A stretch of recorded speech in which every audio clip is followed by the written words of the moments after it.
Mutiara Hitam, Jilid 14 bagian 4. Pemuda itu bukan lain adalah si berandal Tang Haolem.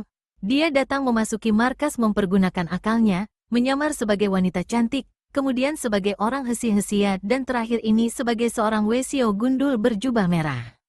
Kini Haolem mengeluarkan goloknya dan 4 kali bacokan kuat, belenggu kaki tangan yang mengikat kuilan terlepas. "Mari kita cepat pergi dari sini," bisik Haolem sambil menyambar lengan kuilan yang sedang menggosok-gosok pergelangan tangannya yang terasa sakit. "Kau bebaskan dulu yang lain-lain," bisik kuilan merenggut lengannya. "Kita harus lekas lari," bantah Haolem. "Berandal, kalau mereka ini tidak dibebaskan, aku pun tidak ingin bebas," kata kuilan marah. Haolem mengangkat alis dan pundak, lalu menghampiri Qiang Liong dengan golok di tangan.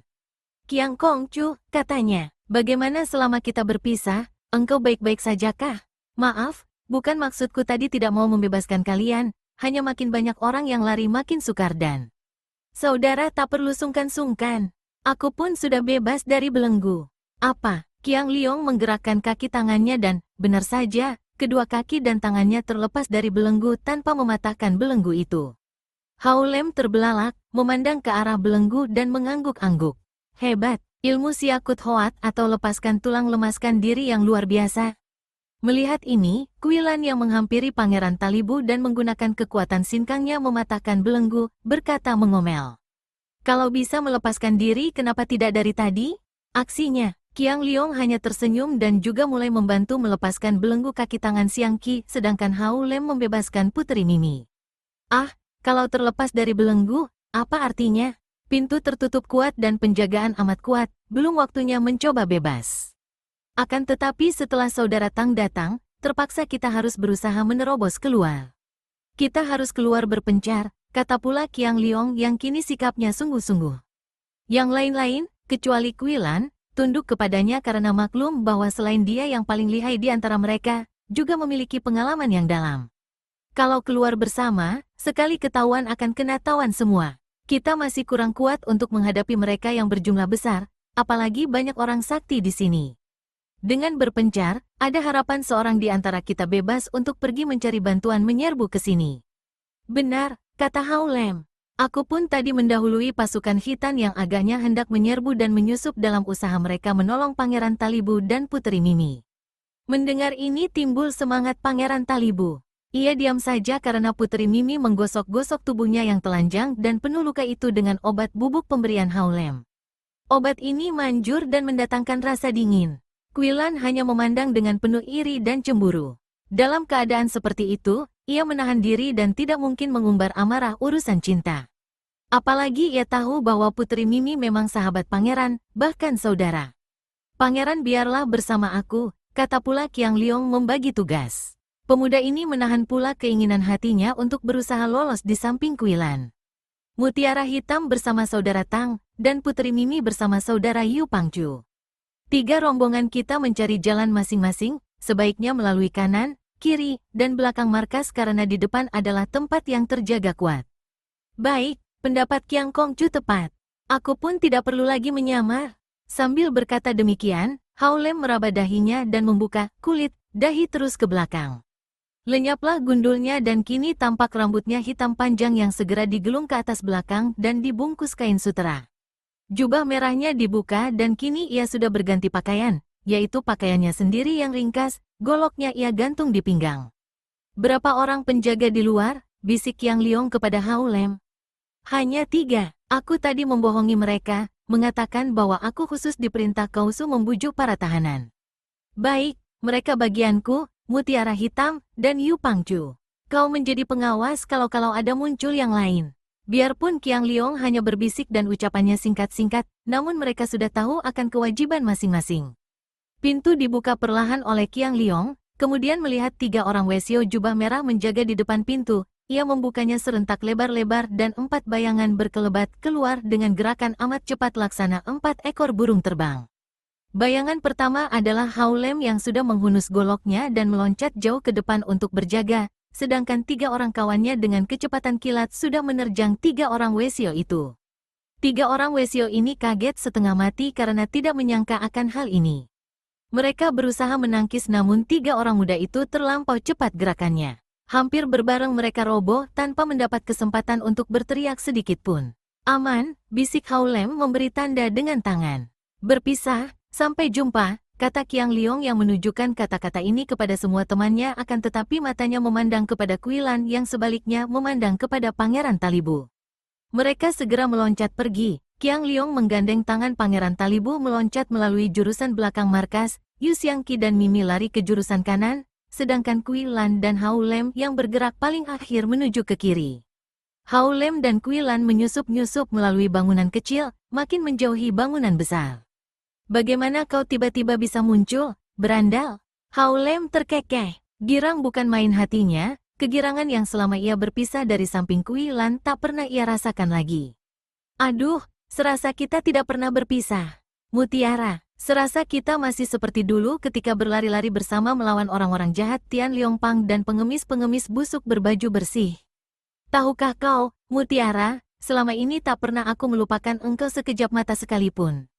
Bohong, mau tidak mau Kuilan terseret oleh kegembiraan teman yang jenaka ini. Kalau kau tidur, tidur pun mimpi bersama engkau. Ah, kau bisa saja. Aku tidak percaya. Tidak percaya, perlukah aku membuka dadaku dengan golok ini?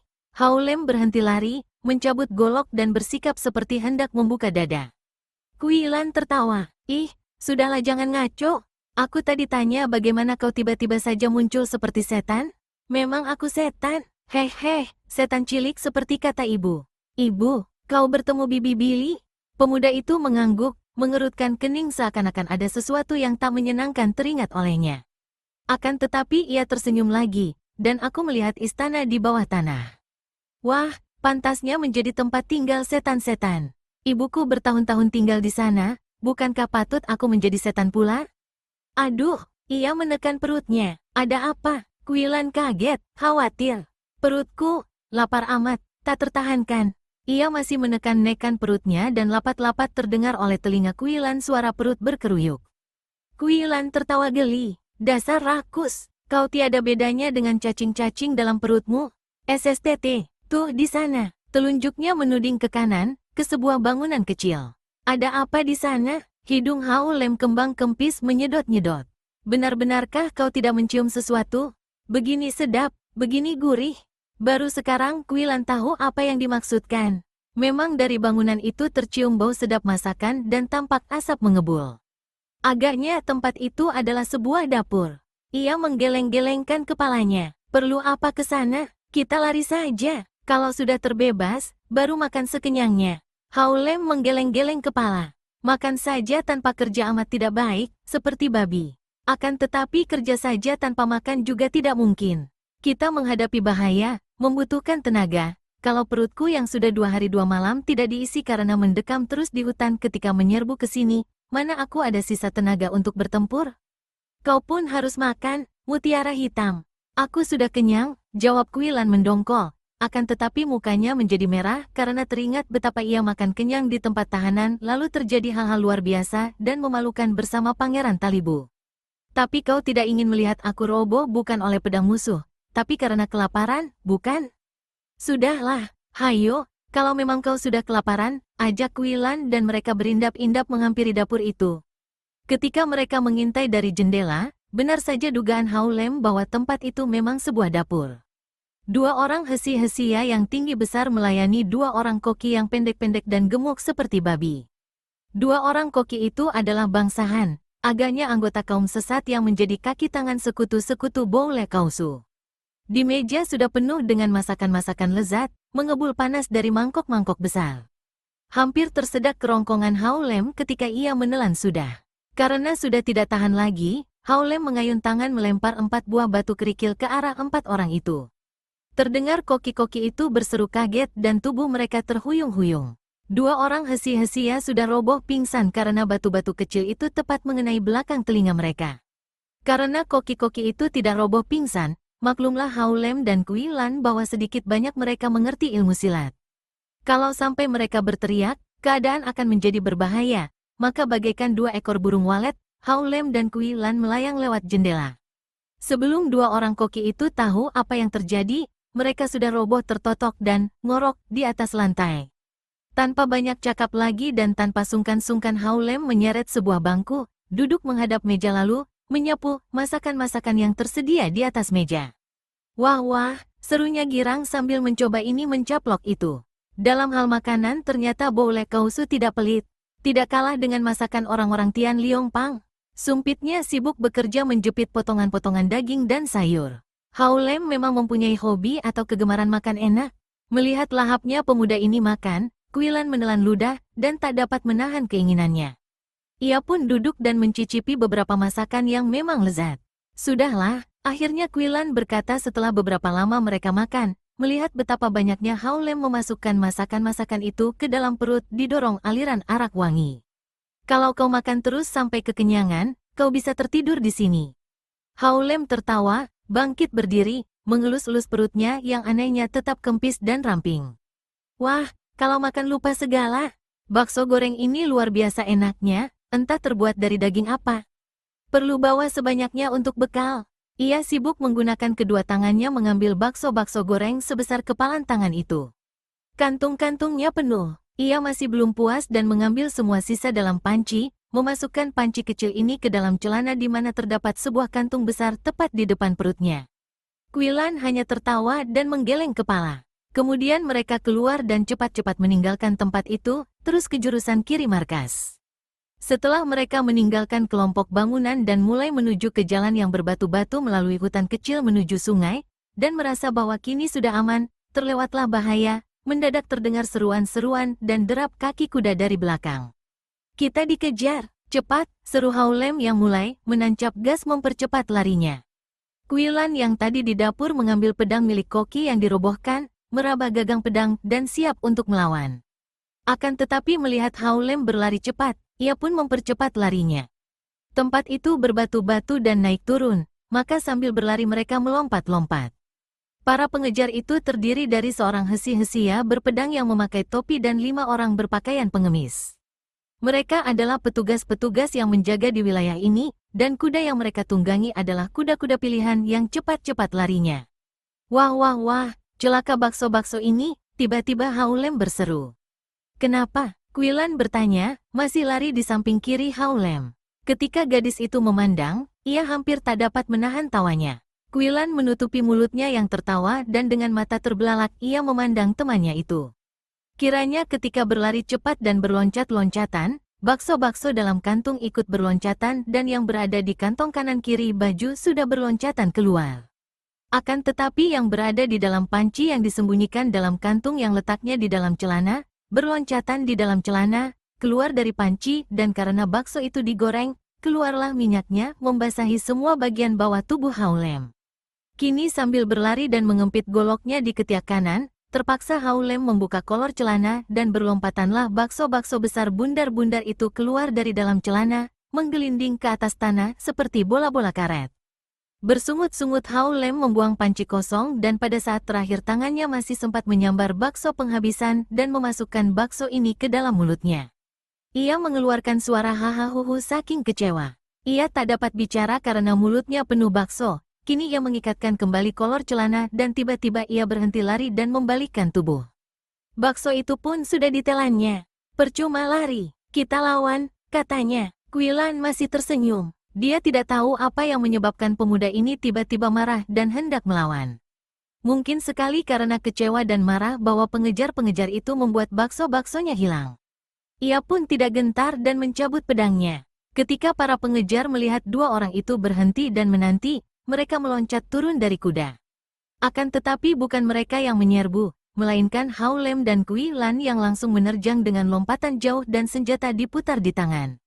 Terjadi pertandingan yang hebat dan seru, akan tetapi yang hanya berlangsung beberapa menit saja. 2 orang muda itu seakan berlomba dan pertempuran berakhir dengan robohnya ke 6 orang, 3 oleh Hao Lem dan 3 oleh Kuilan dalam waktu hampir bersamaan. Hao Lem tersenyum memandang mayat-mayat musuh. Ia membersihkan golok pada baju mereka lalu mengangguk-angguk kagum melihat betapa 3 orang lawan Kuilan tewas tanpa luka bacokan. Kau makin hebat saja, Mutiara Hitam. Dan kau makin gila, kata Kuilan tersenyum, teringat akan bakso-bakso tadi. Mereka menyarungkan senjata dan membalik, lalu melanjutkan lari mereka. Akan tetapi belum 100 meter mereka lari, tiba-tiba mereka berhenti dan wajah Kuilan berubah ketika gadis ini mengeluarkan suara tertahan. Di depan mereka telah berdiri Kam Sian Eng, Suma Kiat, dan Pa Sin Ong. Dan di belakang mereka berdiri belasan orang hesi-hesia yang membawa kuda tunggangan mereka. Hao Lem terkejut sekali, apalagi melihat wanita berkerudung yang sikapnya begitu menyeramkan. Ia sudah mendengar nama Butek Enjiosian, namun baru sekali ini bertemu dengan Kam Sian Eng maupun dengan Pa Sin Ong. Akan tetapi melihat sikap Kuilan, ia menduga bahwa tentu dua orang ini, dan pemuda tampan pesolek itu, merupakan lawan berat. Maka ia cepat mencabut goloknya. Serat, begitu goloknya tercabut, golok itu sudah terbang terlepas dari tangannya. Hao Lem kaget sekali. Ia hanya melihat sinar menyambar dari tangan kakek bertopi tinggi, bertubuh kurus dan berwajah angkuh. Kiranya sinar itu adalah sehelai tali pancing yang sudah melibat goloknya dan pancingnya mengancam tangannya yang memegang golok sehingga terpaksa ia lepaskan dan golok itu terbang, kini terpegang kakek yang sama sekali tidak tersenyum itu. Hebat bukan main. Biarpun perampasan golok terjadi di kala ia lengah dan tidak menduga, namun melihat ini saja sudah menimbulkan keyakinan bahwa kakek ini benar-benar seorang lawan yang amat tangguh.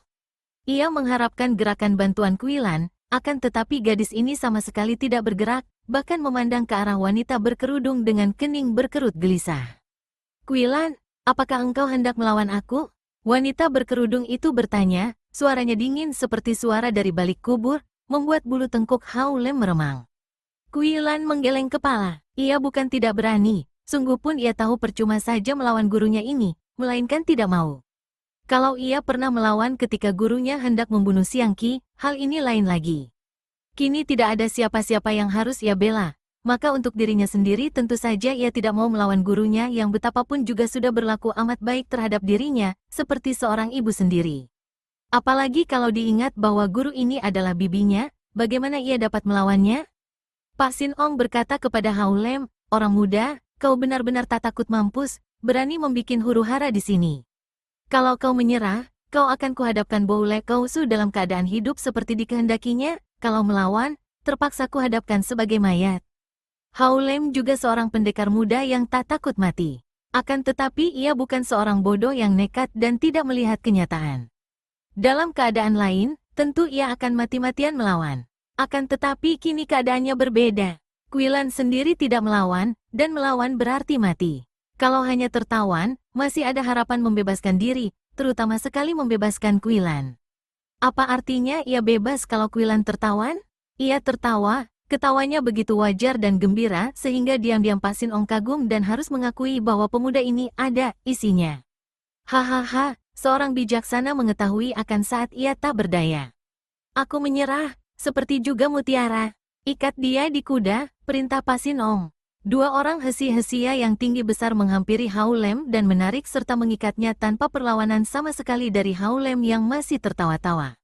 Ia diikat di atas kuda, kepalanya di belakang dekat pantat kuda, tubuhnya dilibat-tibat ikatan dari kaki, tangan dan leher. Ia tak dapat berkutik akan tetapi masih menyeringai dan tertawa-tawa mengejek. Kuilan dengan muka tunduk tak melawan pula ketika gurunya menyuruh ia naik kuda.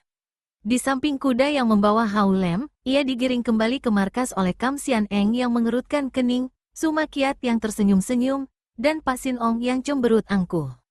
Dapat dibayangkan betapa kaget dan kecewa hati Kuilan dan terutama sekali Hao Lem ketika mereka digiring masuk ke dalam kamar tahanan, mereka melihat semua teman yang tadi melarikan diri sudah tertawan pula dan berada di situ.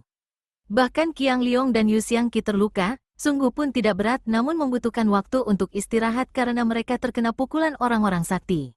Ketika Qiang Liong bersama Pangeran Talibu lari melalui jurusan belakang markas, di tengah jalan mereka dicegat oleh Bo Le Kau Su sendiri bersama Tai Le Kau Ong. Karena maklum akan kelihayan Qiang Liong, maka Bo Le Kau Su bersama Tai Le Kau Ong segera menerjang dan akhirnya merobohkan pemuda ini dengan pukulan jarak jauh. Sia-sia saja Qiang Long melawan. Menghadapi seorang di antara mereka, mungkin ia masih mampu menandingi, akan tetapi dikeroyok dua merupakan pertandingan berat sebelah. Apalagi Pangeran Talibu sama sekali tidak dapat diharapkan bantuannya karena keadaannya masih payah. Adapun Yu Xiang Qi bersama Puteri Mimi yang lewat di jurusan kanan, dicegat oleh Butek Siu Lem dan Xiao Bin Lomo. Tentu saja Yu Xiang Qi tidak kuat pula menghadapi dua orang kakek sakti ini. Untung bahwa Boule Kausu sudah berpesan kepada sekutu-sekutunya agar para tawanan yang lari itu ditangkap kembali dan tidak dibunuh, maka Xiang Qi pun hanya terluka yang ringan saja. Mereka kini dibelenggu lagi seperti tadi, dibelenggu kaki tangan mereka dengan rantai besi yang lebih kuat, dengan kaki tangan diikat dengan besi yang berada di dinding. Akan tetapi tidak demikian dengan Tang Hao Lem. Karena marah sekali oleh perbuatan pemuda ini yang hampir saja berhasil membebaskan tawanan dan sudah membunuh banyak penjaga, Boule Kausu menyuruh algojo-algojonya untuk menggantung Hao Lem di dalam ruangan itu pada kakinya. Pemuda ini digantung dengan kaki di atas dan kepala di bawah, kedua lengannya dibelenggu. Dia benar-benar seperti seekor kambing yang digantung setelah disembelih untuk dikuliti dan dikerat dagingnya. Bedanya, ia tidak mengembik dan tidak berteriak-teriak, bahkan selalu tertawa-tawa. Setelah para penjaga meninggalkan ruangan tahanan dan mengunci pintu dari luar, Hao Lem kembali terkekeh dan berkata, "Hahaha, alangkah lucunya. Kita seperti sekumpulan bocah-bocah nakal yang dihukum gurunya yang galak. Sungguh aku harus malu, usahaku sia-sia belaka malah kalian menjadi lebih sengsara." Qiang Liong menghela napas. Tidak bisa menyalahkan engkau atau siapa saja, Saudara Tang. Siapa kira bahwa Boule Kausu begitu cerdik? Inilah kesalahan kita, tidak memperhitungkan kecerdikannya yang luar biasa. Hahaha, ia tidak cerdik tapi bodoh. Buktinya ia menggantung aku seperti ini, memberi keenakan kepadaku saja. Di dalam kantung bajuku sebelah dalam ada obat-obat untuk luka-luka kalian, sayangnya tanganku dibelenggu, tapi kalau ku gerak-gerakkan karena aku digantung membalik, agaknya dapat keluar. Mulailah Hao Lem membuat gerakan-gerakan dengan tubuhnya, meliuk-liuk, menggeliat-geliat sehingga pemandangan yang menyedihkan itu tampak lucu. Semua orang merasa kelucuan ini, akan tetapi hanya Kuilan seorang yang tertawa terang-terangan. Hai, kenapa tertawa, mutiaraku? Berandal, kau seperti seekor ular digantung. Untung bakso-bakso itu sudah habis, kalau tidak tentu menggelinding keluar semua. Hao Lem tertawa. Hahaha, memang Boule Kausu manusia sinting. Ingin aku mengadu kecerdikan dengan dia kalau ada kesempatan. Akhirnya Hao Lem berhasil. Semua isi sakunya keluar dan diantaranya terdapat bungkusan obat yang dimaksudkan. Obat itu terjatuh ke dekat kaki Xiang Qi. Jari-jari kaki Xiang Qi yang dapat digerakkan menjepit bungkusan ini dan sekali jari-jari itu bergerak, bungkusan mencelat ke atas, diterima dengan jari-jari tangan. Ia membuka bungkusan itu, dan kembali menggunakan elwekang, menjemput bubuk obat dan melontarkan dengan jari-jari ke arah luka di bahunya. Setelah selesai, ia membungkus kembali obat itu, lalu menggunakan tenaga elwekang menyentil bungkusan ke arah Qiang Liong. Pemuda ini pun mulai mengobati lukanya dengan cara yang sama. Dia sudah tidur. Dasar manusia malas, Kuilan berkata ketika mendengar dengkur orang dan melihat bahwa yang mengorok adalah Hao Lem. Pemuda ini dalam keadaan bergantung dengan kepala di bawah seperti itu ternyata sudah tidur nyenyak sampai mendengkur. Akan tetapi Qiang Liong mengeluarkan suara kagum. Dia tentu pernah mempelajari ilmu semedi secara jungkir balik. Entah siapa gurunya yang tentu amat hebat itu.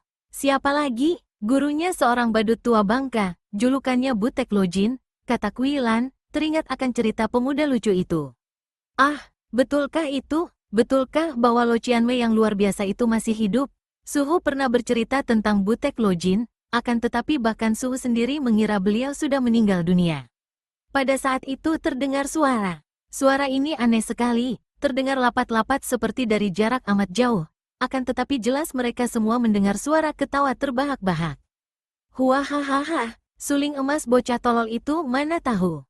Para tawanan saling pandang, saling bertanya dalam pandang mata. Keadaan menjadi sunyi. Suara setankah itu? Akan tetapi mereka tak dapat berpikir dan terheran lebih lama lagi karena pada saat itu pintu kamar tahanan terbuka lebar dan masuklah Boule Kausu bersama Butek Enjio Xian dan Sumakiat. Para orang muda tawanan, kecuali Hao Lem yang tidur mendengkur, menoleh dan memandang penuh perhatian dan ketegangan.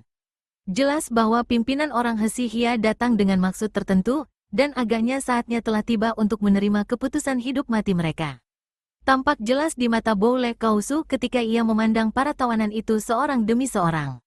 Pinceng datang untuk bicara dengan kalian semua, pembicaraan terakhir. Kali ini Pinceng tidak akan bicara kepada seorang demi seorang, melainkan Pinceng tujukan untuk semua. Maka pilihlah seorang saja yang mewakili kalian, karena segala keputusan diambil menurut jawab seorang wakil itu. Satu mati semua mati, seorang menolak berarti semua harus mati. Nah, siapa wakilnya? Otomatis semua tawanan memandang kepada Qiang Liong. Biarpun tak seorang pun di antara mereka bicara, namun pandang mata yang ditujukan kepada Qiang Liong ini sudah berkata jelas. Oh, agaknya Qiang Kongcu pula yang harus bicara. Apakah Pangeran Talibu juga setuju mewakilkan dia? Jawaban Qiang Kongcu sama dengan jawabanku, kata Talibu dengan suara gagah. Boleh Kausu, bicaralah agar kami semua mendengar. Aku mewakili teman-teman ini demi kepentingan kami bersama, dan sama sekali bukan demi kepentinganku. Bagi aku pribadi, aku tidak peduli lagi mau kau bunuh atau kau siksa atau perbuatan pengecut dan rendah apalagi yang hendak kau lakukan. Bicaralah, kata Qiang Liong, menentang pandang mata pimpinan orang hesi-hesia itu dengan tenang. Boleh Kausu tersenyum, kau memang sombong, Qiang Kongcu. Nah, dengarlah, Pangeran Talibu harus menulis sepucuk surat kepada ibunya, Ratu Hitan yang minta supaya Hitan membantu hesi-hesia dalam penyerbuan terhadap kerajaan Sung. Juga Puteri Mimi harus melampirkan surat untuk ayahnya, Panglima Kayabu di Hitan. Yu Pangcu ini harus berjanji untuk membantu kami dengan pasukan pengemis baju kotor membantu untuk gerakan dari dalam kalau saatnya tiba. Mutiara Hitam sudah berkali-kali melakukan kekacauan dan pelanggaran, namun masih diampuni asal mulai sekarang suka membantu kami di samping gurunya yang kami hormati. Adapun kau sendiri, harus berjanji untuk melanjutkan usaha mengadakan gerakan dari dalam kota raja apabila saatnya tiba, mengumpulkan para pembesar dan Panglima Sung. Hening sejenak, semua orang diam tegang, yang terdengar hanya dengkur Hao Lem yang masih tergantung kakinya. Kalau kami menolak, kalian berikut anjing yang tergantung itu akan mampus. Tiba-tiba saja mendengar dirinya dimaki anjing, Hao Lem yang tadinya mendengkur itu tiba-tiba mengeluarkan suara seperti anjing kecil, nguik, nguik, nguikek. Suasana tegang menjadi lenyap sama sekali dan Kuilan bahkan tertawa, sedangkan yang lainnya tersenyum. Hao Lem membuka mata, menggeliat dengan pinggangnya dan berkata, Mutiaraku, kau tahu aku mimpi aneh sekali. Mimpi apa? Kuilan bertanya, maklum bahwa temannya itu tentu tidak hanya bicara asal bicara. Aku mimpi menjadi anjing kecil yang indah dan bersih bulunya, akan tetapi celaka sekali, aku digigit seekor anjing besar yang selain buruk, juga gundul dan buntung. Sialan, Kuilan tertawa, juga Putri Mimi dan Siang Qi. Mereka tahu siapa yang dimaki anjing besar gundul buntung. Siapa lagi kalau bukan Boule Kausu? Bagaimana jawabanmu, Qiang Kongcu? Tanya Boule Kausu, pura-pura tidak mengerti dan tidak mempedulikan Hao Lem. Bagaimana kalau seorang di antara kami menolak? Harus menurut semua, seorang saja menolak, semua dihukum mati. Kalau begitu kami menolak, teriak Pangeran Talibu. Kami menolak, seru Putri Mimi. Aku pun menolak, kata Yu Xiangqi. Aku suka menurut Subo, akan tetapi membantumu. Aku menolak, kata Kuilan. Nah, boleh Kausu, kau boleh bunuh kami. Jawaban kami sudah jelas, kata Qiang Liong.